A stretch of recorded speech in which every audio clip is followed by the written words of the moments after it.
Hello everyone, कैसे हैं आप सब। उम्मीद करता हूं आप सब बहुत अच्छे होंगे, बिंदास होंगे। पिछली क्लास में हमने प्रश्नावली 11.1 का क्वेश्चन नंबर 3 कंप्लीट कर लिया था। आज की इस क्लास में क्वेश्चन नंबर 4 से स्टार्ट करना है। तो आइए आज की इस क्लास को स्टार्ट करते हैं और बिल्कुल बेसिक से स्टेप बाय स्टेप क्वेश्चन को समझते हैं, ताकि आपका हर एक कॉन्सेप्ट क्लियर हो सके। तो आप देख सकते हैं क्वेश्चन नंबर 4 आपके सामने लिखा है बेटा। क्या है क्वेश्चन नंबर 4, बड़े ध्यान से समझिए। क्वेश्चन में लिखा है कि शंकु के आकार का एक तंबू 10 मीटर ऊंचा है और इसके आधार की त्रिज्या 24 मीटर है। तो ज्ञात कीजिए। पहले नंबर पे हमें ज्ञात करना है तंबू की तिर्यक ऊंचाई, और दूसरे नंबर पे हमें ज्ञात करना है तंबू में लगी कैनवास। कैनवास का मतलब होता है तिरपाल, जो ऊपर से हम लगाते हैं। कैनवास की लागत, यदि 1 मीटर स्क्वायर कैनवास की लागत कितनी है बेटा, 70 रुपए है। 1 मीटर स्क्वायर कैनवास की जो लागत है वो कितनी है बेटा, 70 रुपए। तो सबसे पहले यहाँ पे हम एक तंबू बना ले रहे हैं। शंकु के आकार का तंबू है बेटा। तो हमने यहाँ पे शंकु के आकार का एक तंबू बना लिया।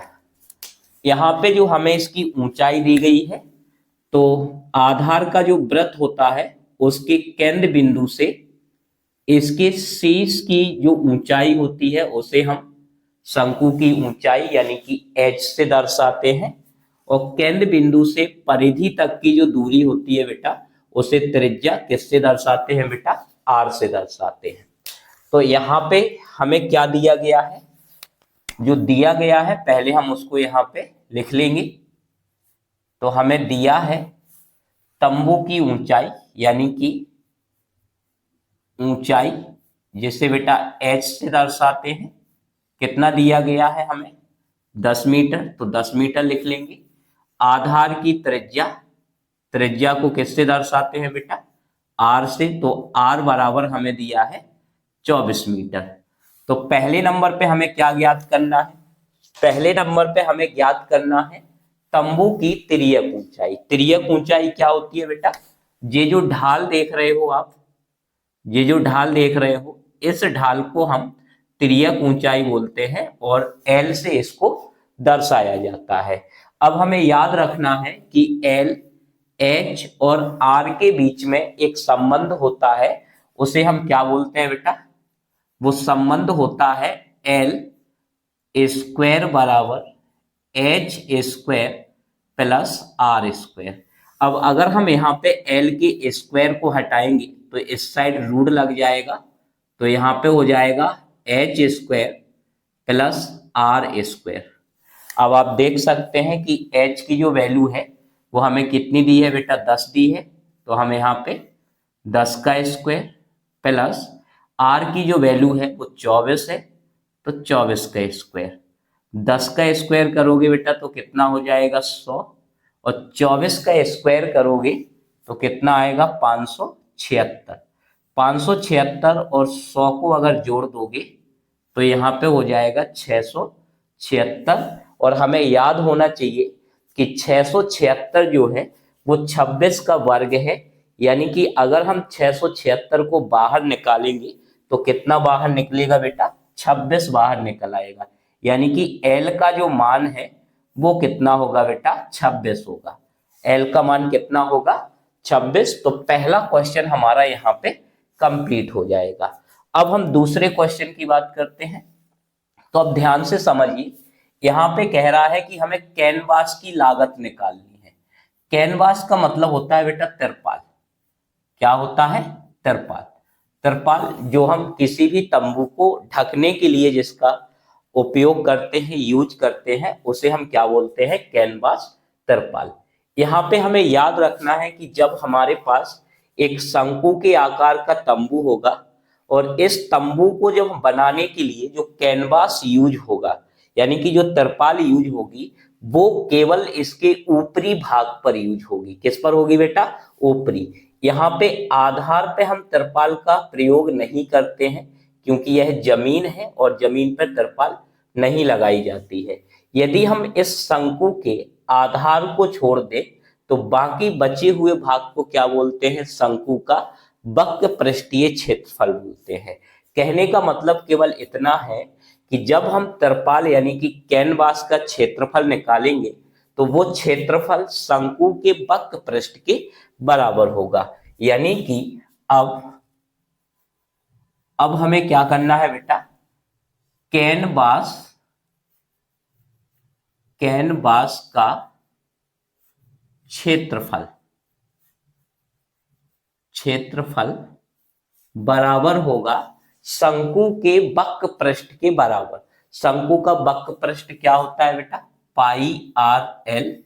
पाई का मान कितना रखोगे, 22/7।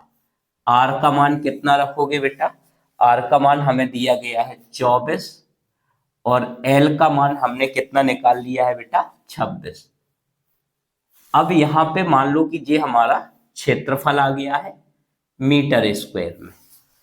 अब 1 मीटर कैनवास की जो लागत है, 1 मीटर कैनवास की लागत कितनी है बेटा, 70 रुपए है। तो फिर इतने मीटर स्क्वायर की लागत क्या होगी, तो हम निकालेंगे कैनवास की लागत बराबर 22/7 गुणे 24 गुणे 26 गुणे 70। अब 7 से 70 को काट देंगे तो कितना आ जाएगा बेटा, 10। अब हम 22 गुणे 24 गुणे और 26 का गुणा 10 में करेंगे तो कितना हो जाएगा, 260। अब आप सबका गुणा कर दीजिएगा।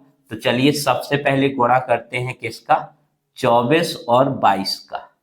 गुणा करेंगे तो 4 दूनी 8 और ये 48 और 24 दूनी कितना, 48। जोड़ देंगे तो 8 4 12 528। इसका गुणा किसके साथ करना है बेटा, 260। तो जीरो का गुणा नहीं करेंगे, उसे डायरेक्ट बाद में जो है वो जीरो लगा देंगे। तो यहाँ पे 6 का 8 से करेंगे तो 8 छंग 48। कैरी कितनी हो जाएगी बेटा, 4। 6 दूनी 12 13 14 15 16। कैरी हो जाएगी 1। 6 पंचे 30 और 1 31। 2 का करेंगे तो 8 दूनी 16, कैरी 1, 2 दूनी 4, 1 5 और 5 दूनी 10। जोड़ देंगे तो 8 2 6 1 7 3 1 और ये यहाँ पे क्या आ जाएगा बेटा, जीरो आ जाएगा। तो कैनवास की जो लागत है वो हो जाएगी 13,72,80 रुपए। ये कैनवास की जो है वो लागत आएगी। तो पहला क्वेश्चन आपका कंप्लीट होगा।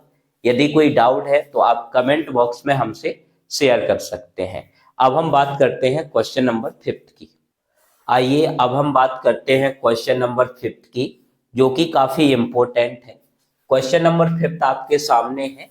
8 मीटर ऊंचाई और आधार की त्रिज्या 6 सेंटीमीटर वाले एक शंकु के आकार का एक तंबू बनाने में 3 मीटर चौड़े तरपाल की कितनी लंबाई लगेगी, यह मानकर चलिए कि इसकी सिलाई और कटाई में 20 सेंटीमीटर तरपाल अतिरिक्त लगेगी। हमें क्या करना है, हमें शंकु के आकार का एक तंबू बनाना है। तो सबसे पहले बेटा हमने यहाँ पे शंकु के आकार का एक तंबू बना लिया। अब कह रहा है कि ऊंचाई कितनी है बेटा, इसकी 8 मीटर है। तो यहाँ पे जो हमें इस तंबू की ऊंचाई दी गई है वो ऊंचाई कितनी दी गई है बेटा, 8 मीटर दी गई है। और त्रिज्या कितनी दी गई है, 6 मीटर। त्रिज्या कितनी दी गई है बेटा, 6 मीटर त्रिज्या दी गई है। तंबू को बनाने में 3 मीटर चौड़े तरपाल की कितनी लंबाई लगेगी, यह मानकर चलिए कि इसकी सिलाई और कटाई में 20 सेंटीमीटर तरपाल अतिरिक्त लगेगी, जहां पे हमें पाई बराबर 3.14 का प्रयोग करना है। तो सबसे पहला काम अपना होता है कि जो वैल्यू हमें दी गई है उन वैल्यू को हम सबसे पहले यहाँ पे अरेंजमेंट करेंगे। तो हमें शंकु की ऊंचाई दी गई है, शंकु की ऊंचाई, आप चाहो तो तंबू की ऊंचाई भी लिख सकते हो। शंकु की जो ऊंचाई है उसे h से दर्शाते हैं और ये दी गई है बेटा हमें 8 मीटर। इसके बाद त्रिज्या, शंकु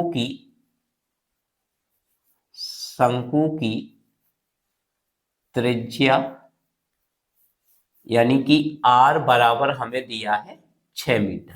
कितना दिया है बेटा? 6 मीटर दिया है। तो सबसे पहले यहाँ पे हमें क्या समझना पड़ेगा बेटा कि जो तिरपाल मार्केट से हम खरीद के लाते हैं वो तिरपाल हमेशा हमें जो है वो एक आयत के रूप में मिलती है। किसके रूप में मिलेगी बेटा? आयत के रूप में मिलेगी। और इस तिरपाल की जो चौड़ाई है वो हमें 3 मीटर दी गई है और हमें इसकी लंबाई ज्ञात करना है। क्या ज्ञात करना है बेटा? लंबाई ज्ञात करना है। यहाँ पे एक काम करते हैं कि लंबाई को L से ना दर्शा के लंबाई को B से दर्शाते हैं।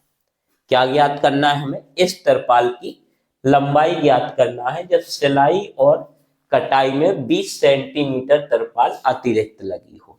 अब आप कॉन्सेप्ट को समझिए। कॉन्सेप्ट क्या है बेटा कि जब हम इस तिरपाल से इस तंबू को बनाएंगे तो इस तिरपाल का जितना क्षेत्रफल होगा उतना ही क्षेत्रफल इस शंकु के वक्र पृष्ठ का होगा, क्योंकि तिरपाल से जब हमने इसको बनाया तो तिरपाल में उतना ही एरिया आएगा जितना एरिया इस शंकु का वक्र पृष्ठ होगा, क्योंकि हम आधार पे कभी भी तिरपाल का प्रयोग नहीं करते हैं। तो सबसे पहले हमें यहाँ पे L के मान की आवश्यकता होगी।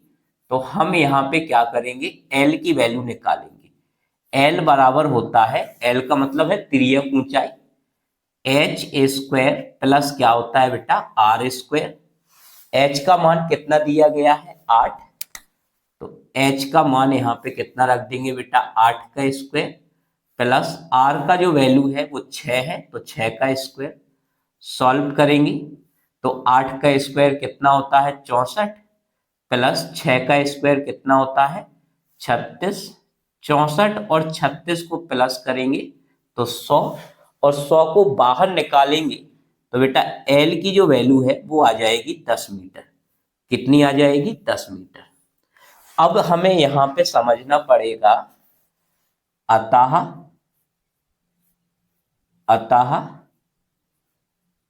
कैनवास का क्षेत्रफल बराबर होगा शंकु के या शंकु का वक्र पृष्ठीय क्षेत्रफल के। किसके बराबर होगा? शंकु का वक्र पृष्ठीय क्षेत्रफल के बराबर होगा। अब अगर हम यहाँ पे कैनवास को ध्यान से देखेंगे तो कैनवास किसके जैसा है बेटा? आयत के जैसा है। और आयत का क्षेत्रफल होता है लंबाई गुणे चौड़ाई। चौड़ाई हमें कितनी दी गई है बेटा? 3 दी गई है तो 3 हो जाएगा। और लंबाई हमें यहाँ पे b का मान ज्ञात करना है बराबर पाई r l। अब यहाँ पे 3 गुणे b बराबर पाई की जो वैल्यू है वो क्वेश्चन के अनुसार हमें 3.14, कितनी हमें यहाँ पे 3.14 लेनी है, गुणे r का जो वैल्यू है वो हमारा 6 है और l का मान बेटा हमने कितना निकाला है? 10। तो यहाँ पे l का मान कितना हो जाएगा? 10। अब b बराबर 3.14 गुणे 6 गुणे 10 और बेटा 3 हमारा गुणा में है तो किस में चला जाएगा? बटे में। 3 से हम 6 को काटेंगे तो b बराबर आएगा 3.14 गुणे 3 से 6 को काटेंगे बेटा तो 2 और गुणे 10। अब आप सबका गुणा कर दीजिए तो b बराबर यहाँ पे तो हो जाएगा 4 दूनी 8, 2 और 6 और गुणा 10 का गुणा करेंगे तो 1 पॉइंट पीछे खिसक जाएगा तो b बराबर आ जाएगा 62.8 मीटर। कितना आ जाएगा? 62.8 मीटर। लेकिन यह वास्तविक लंबाई नहीं है, क्योंकि जब हमने तरपाल से शंकु बनाया या शंकु के जैसे तंबू बनाई तो 20 सेंटीमीटर तरपाल सिलाई और कटाई में अतिरिक्त लगी। तो हम यहां पे लिखेंगे सिलाई सिलाई तथा सिलाई तथा कटाई में उपयुक्त तरपाल बराबर 20 सेंटीमीटर या 20 सेंटीमीटर को यदि बेटा हम मीटर में बदल देंगे तो ये आ जाएगा 0.2 मीटर। अब हमें निकाल लेनी है वास्तविक लंबाई। तरपाल की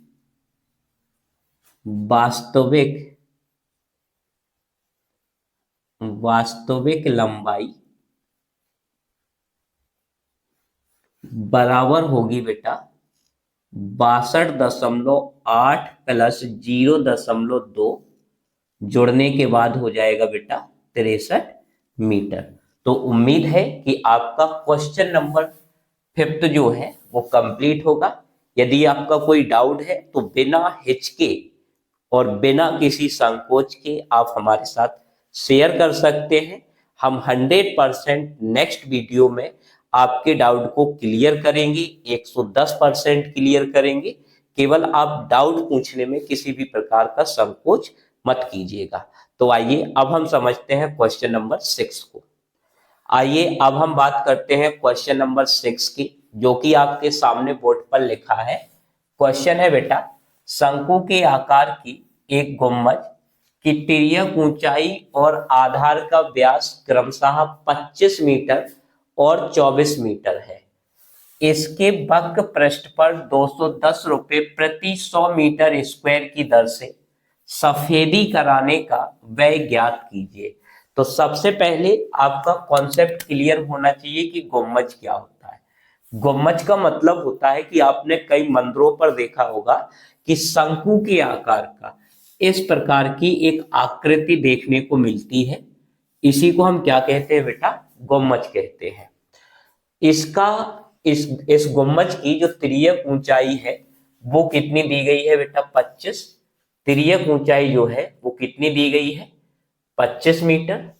और आधार का जो व्यास है, व्यास का मतलब होता है बेटा जी पूरा, व्यास जो है वो कितना दिया गया है? 14 मीटर दिया गया है। तो इसके वक्र पृष्ठ पर 210 रुपए प्रति 100 मीटर स्क्वायर की दर से सफेदी कराने का व्यय ज्ञात कीजिए। तो सबसे पहले हमें जो मान दिए गए हैं उनको हम यहाँ पे लिख लेंगे।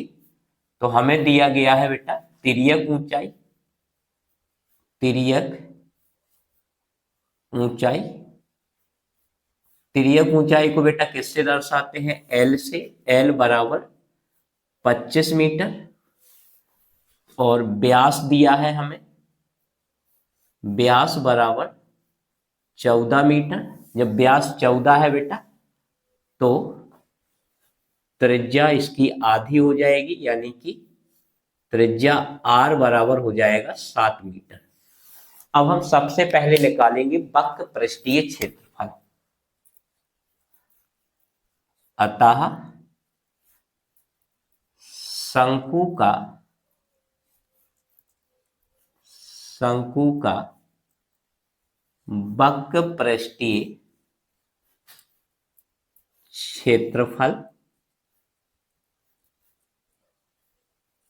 बराबर हो जाएगा पाई आर एल के। अब यहां पे वैल्यू रखेंगे तो पाई की जो वैल्यू है वो 22/7, आर का मान 7 और एल का मान कितना है बेटा? 25 है। तो ये हो जाएगा 7 से 7 कट गया, 25 दूनी 50, कैरी 5, 25 दूनी 50 और 5 कितना हो जाएगा? 55, यानी कि 550 मीटर स्क्वायर। अब सफेदी कराने की जो दर हमें दी गई है, सफेदी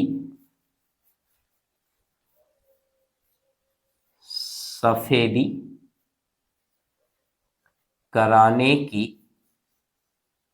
दर, दर क्या दी गई है बेटा? दर दी गई है 100 मीटर स्क्वायर बराबर 210 रुपये। अब हम सबसे पहले 1 मीटर बदलेंगे, तो 1 मीटर स्क्वायर बराबर हो जाएगा 210 बटे 100 रुपये। अब हम निकाल लेंगे सफेदी कराने का व्यय। सफेदी कराने का व्यय बराबर हो जाएगा, कितना आएगा बेटा? 550 गुणे 210 बटे 100। 2 जीरो से 2 जीरो कैंसल, 55 गुणे 21 गुणा कर देंगे तो 55 एकम 55, कैरी आ जाएगी बेटा 5। 55 दूनी होता है 110, 110 में अगर हम 5 जोड़ देंगे तो 115, यानी 1155 रुपये जो है उस सफेदी कराने का वह हमारा यहाँ पे निकल आएगा। तो वीडियो कैसी लगी कमेंट में जरूर बताएं। यदि वीडियो पसंद है तो आप वीडियो को लाइक करें और ज्यादा से ज्यादा अपने दोस्तों को शेयर करें।